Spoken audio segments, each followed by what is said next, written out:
Hello students, welcome to science world. तो आज student 6th class का 3rd चैप्टर जिसका नाम है तंतु से वस्त्र तक एनसीईआरटी का, इसकी इंपॉर्टेंट टर्म्स पढ़ेंगे। तो देखो स्टूडेंट, जिस तरह से हमारे भारत में खाने की अलग अलग चीज़ें होती हैं, भोजन में काफ़ी विविधता पाई जाती है, इसी तरह से वस्त्रों में भी विविधता पाई जाती है। कहीं पे धोती कुर्ता डालते हैं, कहीं पे साड़ी पहनते हैं, कहीं पे सलवार कमीज डालते हैं। तो इनके लिए जो सीटेट में क्वेश्चन पूछा जाता है, लेकिन इस चैप्टर में हम सिर्फ ये पढ़ेंगे कि वस्त्र बनता कैसे है वो। ठीक है, तो इसमें देखो वस्त्रों की विविधता के बारे में पढ़ेंगे, तंतु पढ़ेंगे, ठीक है, और जो क्वालिटीज हैं वस्त्र की किस तरह से बनाई जाती है वो पढ़ेंगे। एक छोटा सा चैप्टर है ये। तो चलते हैं हम अपनी इंपॉर्टेंट टर्म्स पे। तो देखो स्टूडेंट, सबसे पहली टर्म से पहले मैं बताऊंगी लेसन का नेम है तंतु से वस्त्र तक। तो देखो, सबसे पहले वस्त्र सामग्री तथा वस्त्रों में विविधता होती है। वस्त्रों में विविधता कैसे होती है? देखो, अलग अलग प्रकार के कपड़े के स्पर्श करके उसे अनुभव करने का प्रयास करें, वस्त्रों की पहचान करने का प्रयास करें। ये वस्त्र सूती, रेशमी, ऊनी, संश्लिष्ट के रूप में भी हो सकते हैं। तो स्टूडेंट क्या करो, आप जैसे मान लो आपको अलग अलग से आप कहीं अपने टेलर के पास जाते हो, दर्जी के पास, तो वहाँ पे आप क्या देखते हैं, अलग अलग टाइप के, या फिर आप खुद के सूट वगैरह खरीदने जाते हैं तो आप क्या देखते हैं, वहाँ पे अलग अलग वेरायटी आपको दिखाई जाती है। उनमें से आपको पहचान होती है, ये कॉटन है, ये रेशमी है, ये सिल्की है। ठीक है, तो आप उनको देख के उनका अनुभव प्रयास करने की कोशिश करें कि ये किस टाइप का कपड़ा है। तागों को एक साथ व्यवस्थित करने पर वस्त्र बनता है और तागों को तंतुओं से बनाया जाता है। अब वस्त्र कैसे बनाया जाता है? वस्त्र तागों से बनाया जाता है, और तागे किससे बनाए जाते हैं? तंतुओं से बनाए जाते हैं। अब तंतु क्या होते हैं, इसके प्रकार क्या होते हैं? तो तंतु जो होते हैं, जो प्राकृतिक और संश्लिष्ट रेशों से मिलते हैं, उनको तंतु कहते हैं। ये 2 प्रकार के होते हैं। तो देखो, प्राकृतिक तंतु कौन से हैं? जो तंतु पादपों व जंतुओं से मिलते हैं वे प्राकृतिक तंतु कहलाते हैं।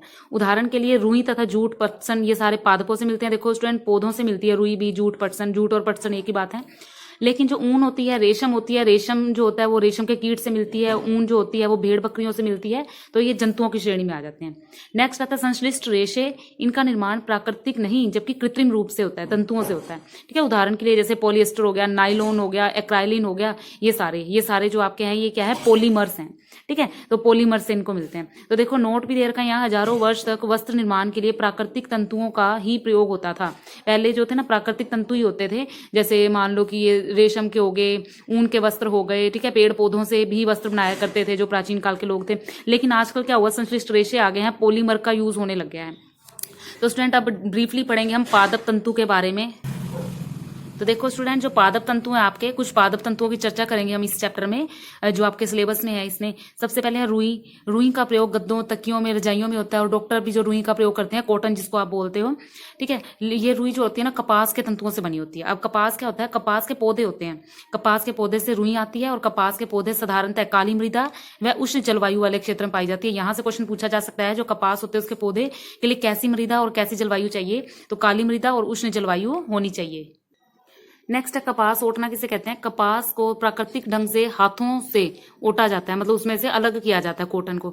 आजकल कपास ओटने के लिए मशीनों का प्रयोग भी किया जाता है। प्राकृतिक तरीके से अलग करने के लिए कपास बॉल जैसी होती है, गेंद की तरह होती है। ठीक है, उसको हस्त चयन से अलग किया जाता है, हाथों के द्वारा। ठीक है, और बीजों को कंकन करके पृथक कर दिया जाता है, उसमें से निकाल के बीज को अलग कर देते हैं। नेक्स्ट स्टूडेंट, जूट, जिसको पटसन कहते हैं। भारत में इसकी खेती वर्षा ऋतु में की जाती है। ठीक है, जो भारत में इसकी खेती होती है वर्षा ऋतु में होती है, और यह खेती भारत में पश्चिम बंगाल, बिहार, असम में की जाती है। यहां से क्वेश्चन पूछा जा सकता है कहां कहां इसकी खेती होती है। पटसन फसल को पुष्पन अवस्था में काटते हैं, इसकी पुष्प की अवस्था में इसको काट लेते हैं, और इसके जो तने होते हैं ना, उसको जल में कुछ दिन के लिए डुबो के रख देते हैं, और जैसे तने गल जाते हैं तो उन्हें पटसन यानी कि तंतुओं से हाथों के द्वारा उनको अलग कर लेते हैं मसल के। ठीक है, फिर इन्हें तागों में परिवर्तित कर देते हैं। उसके बाद क्या करते हैं, वो कताई करते हैं। इसकी रेशे का तागा बनाने की प्रक्रिया को कताई कहते हैं। जो रेशा आपको मिला यहाँ से, उसका तागा बनाएंगे, ठीक है, तभी वस्त्र बनेंगे ना। तो तागा बनाने की प्रक्रिया को कताई कहते हैं। इसमें रुई के पुंज से रेशों को खींचते हैं या ऐंठते हैं, जिससे रेशे पास पास आ जाते हैं और तागा बन जाता है। आगे है तकुआ। तकुआ, जिससे तकली की सहायता से कताई के लिए जो हस्त तकुआ होता है उसका प्रयोग किया जाता है, जिसे तकली कहते हैं।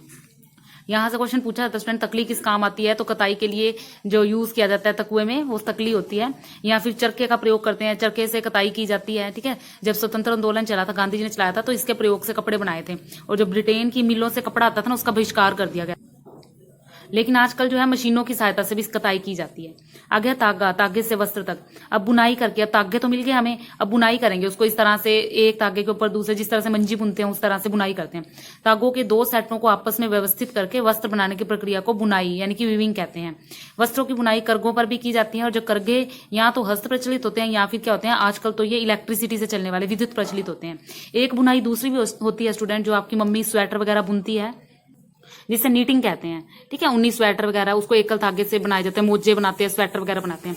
अब कुछ ये पढ़ लेते हैं, वस्त्र सामग्री का इतिहास क्या है। प्राचीन काल में लोग क्या करते थे, वृक्ष वगैरह की चाल थी, जंतुओं के चरम होते थे, उसको शरीर से ढकते थे अपने, है ना, जंतुओं की खाल से ढकते थे, पत्तों से आदि मानव ढकते थे।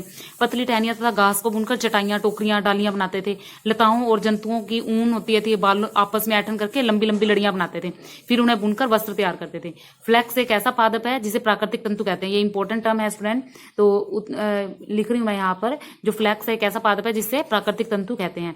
गंगा नदी के निकटवर्ती क्षेत्रों में रुई की खेती की जाती थी और भारतीय उसी से बने वस्त्र पहनते थे। प्राचीन मिस्र के जो लोग थे वस्त्र बनाने के लिए रुई तथा फ्लैक्स की कृषि करते थे, और वो नील नदी के निकट वाले क्षेत्रों में करते थे। उस वक्त सिलाई मशीन या सुई ना होने के कारण प्राचीन काल में लोग बिना सिले कपड़े जैसे धोती, साड़ी, पगड़ी आदि बांध लेते थे और अपना शरीर ढकते थे। पहले पत्तों वगैरह से शरीर ढकते थे, और फिर जब ये कपड़ा वगैरह बनाना प्राकृतिक तंतु उन्होंने शुरू कर दिए, तब उन्होंने क्या किया, ये जो कपड़े थे बन गए थे, लेकिन मशीन सिलाई वगैरह नहीं थी, तो वो क्या करते थे, इसी तरह से उसको शरीर पर लपेट लेते थे। लेकिन आज भी ये परंपरा है धोती, साड़ी वगैरह को इसी तरह से बांधने की।